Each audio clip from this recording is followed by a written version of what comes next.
નમસ્કાર ખેડૂત મિત્રો, મારું નામ છે અલ્કેશ પટેલ અને આપણી યુટ્યુબ ચેનલ છે ખેતીની વાત મારું ગુજરાત.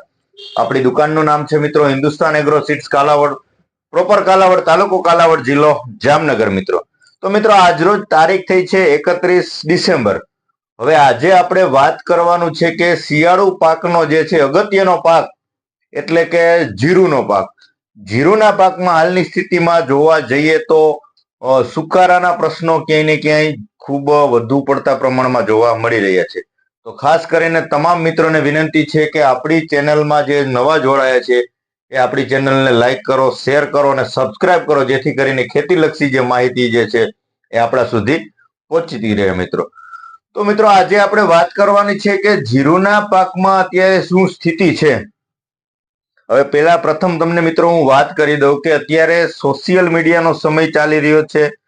સોશિયલ મીડિયા થકી જે છે અવનવી માહિતી, અવનવી એડવર્ટાઇઝો જે છે, અવનવી કંપનીઓ જે છે એ તમે ન્યૂઝમાં જોતા હોય ટીવીની અંદર, તો પણ સતત કન્ટિન્યુની એડવર્ટાઇઝ આવતી હોય, અને તમે યુટ્યુબની અંદર સોશિયલ મીડિયામાં પણ ઘણી બધી કંપનીઓ એવી જે છે કે ખેડૂતને માહિતી પહોંચાડતી હોય. હવે અત્યારે પરિસ્થિતિ એવી બની ગઈ છે કે ખેડૂત કન્ફ્યુઝ થઈ ગયા છે કે આમાં શું, કેનું માનવું ને શું ઉપયોગ કરવો અને શું માવજત કરવી. તો વાત પણ સાચી છે મિત્રો કે આમાં હું કઈક અલગ માહિતી આપતો હોય, બીજા જે કોઈ અલગ માહિતી આપતો હોય, આ પ્રકારની અત્યારે સ્થિતિ જોવા મળી રહી છે. તો પ્રથમ મિત્રો હું આપણે એક ભલામણ કરી દઉં કે સાચી અને સચોટ માહિતી તમને લાગતી હોય, ઉત્પાદનમાં તમને સારું લાગતું હોય, રિઝલ્ટમાં તમને સારું જણાતું હોય, આવી પ્રકારની જે છે તમારે દવા કે ખાતરનો ઉપયોગ કરી અને જે છે એ તમારે ખેતીની અંદર વપરાશ કરવો. સોશિયલ મીડિયા છે, એક બાજુ કંપની પોતાનો માલ વેચવા માટે પ્રયત્નો કરતી, એટલે એડવર્ટાઇઝ કરતી કે ભાઈ તમે આ વસ્તુ અમારી ઉપયોગ કરી દો તો આના રિઝલ્ટ આવવા મળી જશે. પણ ખરેખર મારે એક વેપારી મિત્રો તેમજ કંપનીના જે છે સ્ટાફ દ્વારા જે છે ભલામણો કરવામાં આવતી હોય, તો એક મારે નમ્ર વિનંતી કરવી છે કે ખેડૂત પાસે જઈ યોગ્ય માહિતી આપી અને યોગ્ય જે વસ્તુની જરૂરિયાત છે એ મુજબની જ ભલામણ કરવી. કેમ કે જીરુનો પાક છે અતિશય ખર્ચાળ પાક છે.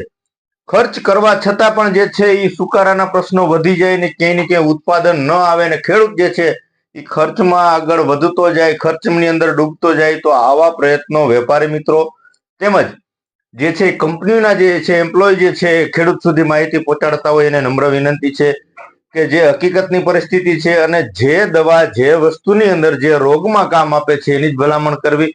પછી તમે કોઈ પણ એમ કહી દો કે હાલો આ વસ્તુ આપી દો, હાલે કાંઈ વાંધો ન આવે, પણ આમાં ખર્ચ વધી જાય છે, આમાં રિઝલ્ટ મળતા નથી. આવી પરિસ્થિતિઓ છે. જે રોગ માટેની જે દવાની પસંદગી છે એ યોગ્ય અને જે રિઝલ્ટ અસરકારક વસ્તુ છે એની જ ભલામણ કરશો. આવી મારી એક ખેડૂત પુત્ર તરીકે આપ વેપારી મિત્રો તેમજ કંપની ધારકો અથવા એના જે છે સ્ટાફ મિત્રોને મારી નમ્ર વિનંતી છે. હવે મુદ્દા ઉપર વાત આપણે કરીએ કે જીરુનો પાક છે, તો જીરાના પાકમાં અત્યારે સુકારાની સ્થિતિ જોવા મળી રહી છે. તો એની માટે શું કરવું? તો પેલા પ્રથમ મિત્રો તમને હું માહિતી આપી દઉં કે ઘણી બધી કંપનીઓ કે ઘણા બધા એવા સોશિયલ મીડિયા થકી માહિતી મળે કે ભાઈ તમે આ વસ્તુનો ઉપયોગ કરી દો, સચોટ રિઝલ્ટ, 100% પરિણામ, સુકારો તમારો બંધ, 100% તમારું બ્રેક. તો તમને હું માહિતી આપી દઉં કે એવી કોઈ નવી દવા નથી આવતી, એવી કોઈ નવી ટેકનોલોજી નથી આવતી. માણસમાં જે પ્રકારે કેન્સરની બીમારી છે, આ પ્રકારે જીરાના પાકમાં લીલા સુકારાની બીમારી છે. એક વસ્તુ હું સત્ય હકીકત જણાવું છું કે એનું 100% નિરાકરણ નથી, પણ સમયસર કેન્સરમાં જે કેમ તમને વહેલો ખ્યાલ આવી જાય કે પ્રથમ સ્ટેજમાં હોય ને તમે સમયસર એનો ઈલાજ કરી લે, થઈ જાય તો એ માણસ બચી જાય છે, જીવિત રહી જાય છે. આ પ્રકારની સ્થિતિ જીરામાં છે.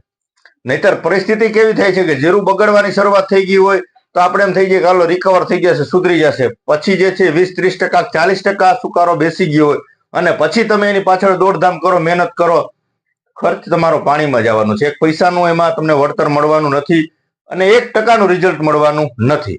એટલે પેલી માહિતી જે છે ખેડૂતને હું એવી ભલામણ કરું છું કે ગયા વર્ષે કે અગાઉના 3 વર્ષની અંદર જે છે 3 કે 4 વર્ષ ગણી લ્યો ને, આમ તો જોવા જઈએ તો 4 વર્ષ સુધી ધાણાનો પાક વાવેતર કરેલો હોય એની અંદર જે છે જીરુના પાકનું વાવેતર કરવું નહીં.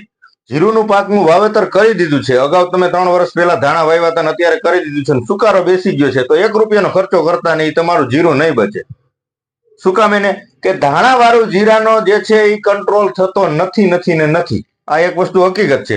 એટલે ઘણા ખરા મિત્રો આવાય પણ હેરાન થાય છે કે સુકારો છે, આટલી દવા છાંટીએ છીએ, આટલી મહેનત કરીએ છીએ, આટલું ખાતર નાખી છતાંય કેમ બ્રેક નથી થતો. તો એને એનું આગળનું જે છે સ્ટેજ, એનો સમયગાળો જોઈ લેવાનો છે કે આપણે 3 વર્ષ પહેલા ધાણાનું વાવેતર કર્યું હતું. જો કર્યું હોય તો તમે ખર્ચ ત્યાં ને ત્યાં બ્રેક કરી દેજો, તમારું જીરું રોકાશે નહીં.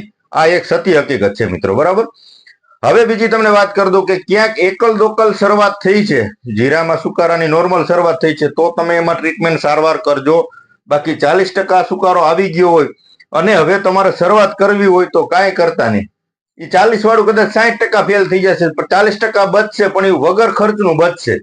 તમે 40% સુકાઈ ગયું છે ને ખર્ચ ચાલુ કરશો તો તમારું જીરું બચીને કદાચ 50% બચશે, પણ 10%નો જે વધારાનો બચાવ તમે કર્યો છે એની સામે તમે 15% જે છે એ ખર્ચ કરી નાખ્યો છે.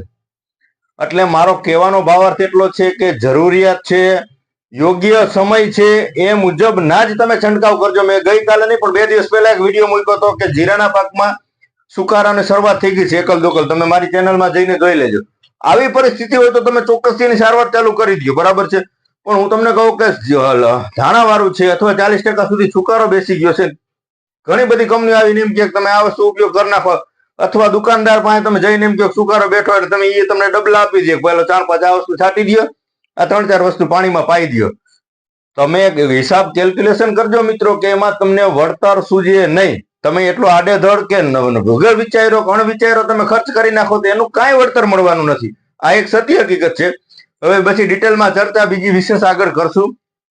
અત્યારે તમને જે છે પરિસ્થિતિની માહિતી જે છે, સુકારા પ્રત્યેની માહિતી જે છે શરૂઆત થઈ છે તેના વિશેની થોડી ચર્ચા કરી દઉં, કેમ કે પછી વિડીયો લાંબા થઈ જાય છે તો ઘણા બધા મિત્રોને લાંબા વિડીયો જોવાનું પસંદ નથી હોતું. આ માટે ચર્ચા આપણે બીજા નેક્સ્ટ વિડીયોની અંદર ચોક્કસથી કરશું.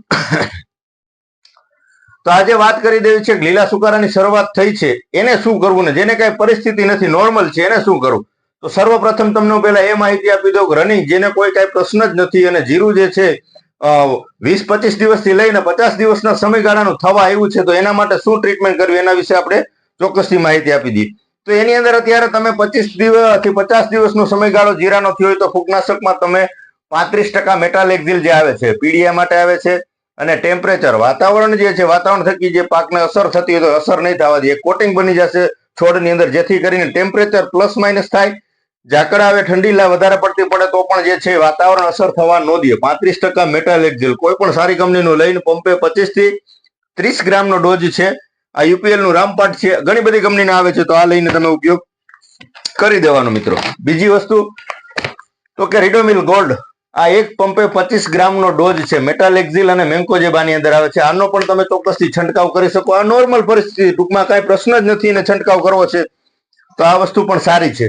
ત્રીજી વસ્તુની તમને ભલામણ કરું તો ખાલી એ મેન્કોજેબ જે M45 આવે છે 75%, જેની અંદર ડાયથેન 45 આપણે દેશી ભાષામાં કહીએ, મેન્કોજેબ જે આવે છે ઇન્ડોફિલ કંપનીનો આવે છે, યુપીએલ માં આવે છે, ઘણી બધી કંપનીમાં આવે છે. તો સારી કંપનીનો પલળી જાય, ઓગળી જાય ને રિઝલ્ટ આપી શકે આવી કંપનીનો લઈ ટૂંકમાં આપણે છંટકાવ કરવાનો છે. તો તમે કોઈ પણ સારી કંપનીનો લઈને એક પંપે 40 ગ્રામનો ડોઝ છે M45 મેન્કોજેબ જે છે પણ તમે ચોક્કસથી ફૂગનાશક તરીકે છંટકાવ કરી શકો છો. ત્યારબાદ તમને વાત કરી દઉં બાયરનો એન્ટ્રાકોલ, આ વસ્તુ પણ સારી આવે છે ફૂગનાશકની અંદર. આના રિઝલ્ટ પણ તમને ક્યાંય ને ક્યાંય સારા જોવા મળશે. પંપે 25 થી 30 ગ્રામ આનો જે છે તમે છંટકાવ કરી અને જે છે નોર્મલ પરિસ્થિતિ છે તો આની અંદર તમે આનો ઉપયોગ ચોક્કસથી કરી શકો છો.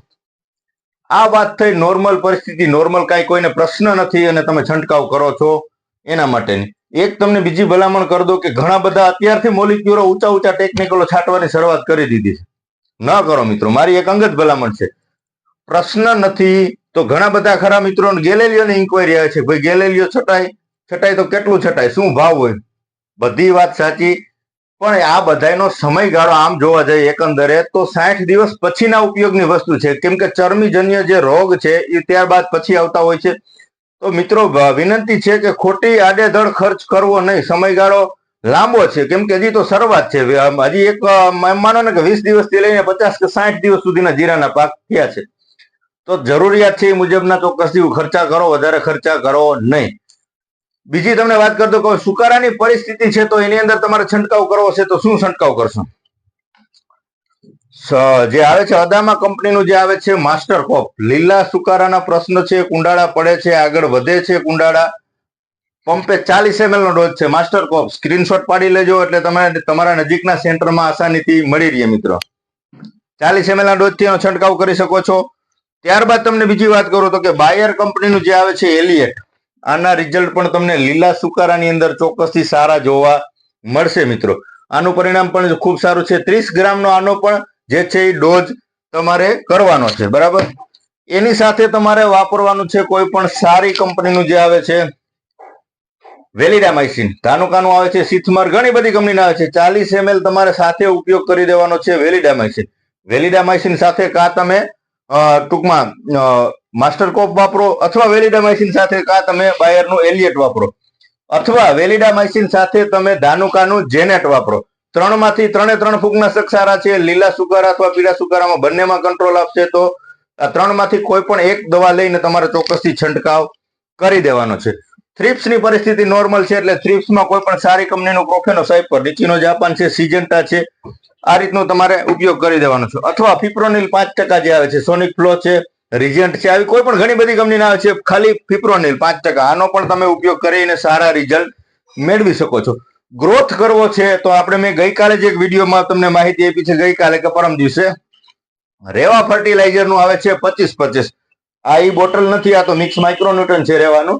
કેમ કે મારી પાસે અત્યારે માલ સ્ટોક પૂરો થઈ ગયો. 100 લીટર આવ્યું તો 1 દિવસમાં વેચાઈ ગયું બરાબર છે, ઓનલાઈન ને ઓફલાઈન બંને રીતે. આવતીકાલે નવો સ્ટોક ચોક્કસથી આવી જાય છે એટલે જે મિત્રોને મેળવવાનું બાકી હોય આવતીકાલે ઓર્ડર કરી શકો છો. 25-25 પ્લસ મિક્સ માઇક્રોન્યુટ્રન આવે છે. 550 રૂપિયાના રેટ છે. 1 કિલો પેકિંગમાં આવે છે. 20 પંપ થાય છે. જીરાના પાક, ચણાના પાક, ધાણા છે, વટાણા છે, તમામ પાકમાં વાપરી શકો છો. અને એની અવસ્થાનું એવું કોઈ નથી કે તમે અત્યારે શરૂઆતમાં વાપરી શકો કે એન્ડ સુધી વાપરી શકો. એનપીકે નો ગ્રેડ આવે છે તો પાકને જીવન ચક્ર દરમિયાન એનપીકે ની જરૂર પડે છે, અને મિક્સ માઇક્રોન્યુટ્રન આવે છે એટલે એની પણ છેક સુધી જરૂરત રહેતી હોય તો તમે 25-30 દિવસનો પાકથી લઈને 70 દિવસ 75 દિવસના પાક સુધી તમે જે છે તમામ પાકની અંદર 25-25-25-0 જે આવે છે ટૂંકમાં પ્લસ મિક્સ માઇક્રોન્યુટ્રન વાળું આપણે શેતાનું એક્વા સ્પીડ સેતુનું, તો એનો જે છે તમે સ્પ્રે ચોક્કસથી કરી શકો છો. 1 કિલો અને 500 ગ્રામ પેકિંગ આવે છે. 10 પંપ અને 20 પંપ થી થઈ જાય છે. આવતીકાલે ટૂંકમાં એનો માલ આપણી પાસે આવી જવાનો છે તો એનો પણ અલગથી તમને વિડીયો દ્વારા માહિતી ચોક્કસથી આપશું. તો આ પ્રકારે અત્યારે જીરાના પાકમાં આ સ્થિતિ જોવા મળી રહી છે. તો સોશિયલ મીડિયાનો તમે ઉપયોગ કરજો, નો ડાઉટ. માહિતી તમે સારા તમારા દુકાનદાર પાસેથી જ્યાંથી ખરીદી કરો છો એની માહિતી લેજો. ન સમજાય તો તમે વાડીની વિઝિટ કરાવજો, મુલાકાત કરાવજો, અથવા ફોટો પાડી અને તમારા જે છે નજીકના સેન્ટરમાં તમે જ્યાંથી ખરીદી કરો છો એમને બતાવીને ચોક્કસ જરૂરિયાત મુજબની રિઝલ્ટ મળે એ પ્રકારની દવાનો છંટકાવ કરજો. ઓછો ખર્ચ કરવો છે, રિઝલ્ટ સારું મેળવવું છે અને ઉત્પાદન વધારવું છે. આવા મુદ્દાથી આપણી ચેનલની અંદર આપણે જે છે વિડીયો દ્વારા ખેડૂત સુધી માહિતી પહોંચાડીએ છીએ. ન સમજાય તો ચોક્કસથી ફોન કરી શકો છો. ઘણા બધા મિત્રો વિડીયો જોયા વગર માહિતી પૂછી લેતા કે આનું રિઝલ્ટ કેવું, ને આનું શું પ્રમાણ, અને આના શું ભાવ, ને XYZ. એટલે મારી મિત્રોને વિનંતી છે, હું કોઈ વિરોધ નથી કરતો, પણ હું સતત પછી એવી રીતે ફોનમાં આન્સર આપું ને તો પછી હું ફ્રી નથી રહી શકતો. એટલે તમારે વિડીયો જોઈ લેવાનો, પહેલા સંપૂર્ણ આખો જોઈ લેવાનો. ન સમજાય, પ્રમાણ ન સમજાય, કોઈ તમને એમાં સ્થિતિ કઈક ન સમજાય, તમારા પાકની સ્થિતિ અલગ છે ને ન સમજાય તો ફોન કરી દેવાનો, નો ડાઉટ, કોઈ પ્રશ્ન નથી બરાબર છે. પણ તમે દાખલા તરીકે આની ખરીદી કરી લીધી છે, તમે જ્યાં ત્યાંથી કોઈ પણ સેન્ટરમાંથી, હવે તમે મને પૂછો કે આનો ડોઝ કેટલો, તો ભાઈ તમે જ્યાંથી ખરીદી કરીને લઈ આવ્યા છો એ દુકાનદારે તમને સમજાવ્યું હોય કે કીધું આનો ડોઝ આટલો છે, આ પાકમાં વાપરવાનો, તો એનો ખાલી મને પૂછવાનો કોઈ રોલ નથી. શું કામ? એને કે એક ખોટી ડિસ્ટર્બ કરવા જેવી બાબત થઈ. એટલે મારી ભલામણ ખાલી, બીજી તમને કોઈ ના, મારો વિરોધ નથી, પણ જે તમારે જરૂરિયાત છે એ મુજબની માહિતી મેળવો. બિનજરૂરી તમને ખબર જ છે કે આ પ્રકારનું મને ડોઝ એને આપ્યો છે તો અલગથી એવું કોઈ પ્રમાણ પૂછવાની કે કોઈ એવી કિંમત પૂછવાનું કોઈ જરૂર નથી. ખેતી લક્ષી ક્યાંય જરૂરત પડે ને હું ઉભો છું, ગમે ત્યારે મને ફોન કરજો, મારો ફોન ઉપડશે અને તમને વ્યવસ્થિત જ જવાબ મળશે. આ એક ખેડૂતની ચેનલ છે, હું એક ખેડૂત પુત્ર તરીકે જવાબ દેવા માટે તૈયાર છું. રજા આપશો મને. જય જવાન, જય કિસાન.